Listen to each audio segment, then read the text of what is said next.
Bukatzen jateko, Mendoza Andrea, erreleboak ari dira gertatzen eta lidertza berriak, estatu mailako politika egin zan, otras politikaz agertu dira, egiteko modu desberdinak aldarrikatzen dituzte, estatu mailan, Eneko Anduezaren kasuari izan liteke, Alderdi Sozialistaren baitan, Olano diputatu nagusiak esan zigun, bere ez dela berriz ere aurkeztuko, eta horrek esan nahi du garai berria datozela bai Eusko Alderdi Jeltzalean, zein zinbestean Gipuzkoako Foru Aldundian ere.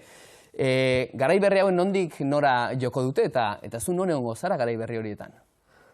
Ni nun egongo naizen ez dakindik, hainbesteneko garantzia daukan horrek. Ni momentu honetan nago Aldundian lanean buru belarri, eskuartean sekulako erronkak dauzkat, eta momentu horretan ni horretan nabil, eta gero ikusiko da. Horren inguruan esango duana da, diputatu nagusiak aipatu duela, hau izango duela bere azken legealdia, baina oraindik 2 urte oso gogor dauzkagu aurrean eta lan egiteko mordoa daukagu, gero ikusiko da zer gertatuko da. Diputatu nagusiak esan zuenaren arabera, zu lehenengo lerroan egonik etzenen dei moduan sentitu neurri batean?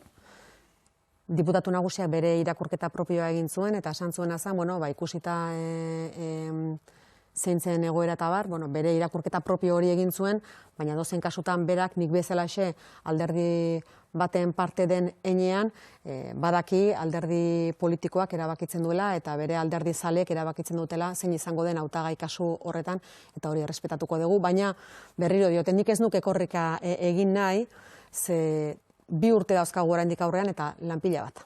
Zuz erabakirik horren inguruan oraindik? Ez dago. Hori alderdiak erabaki behar duen zerbait izango da noski.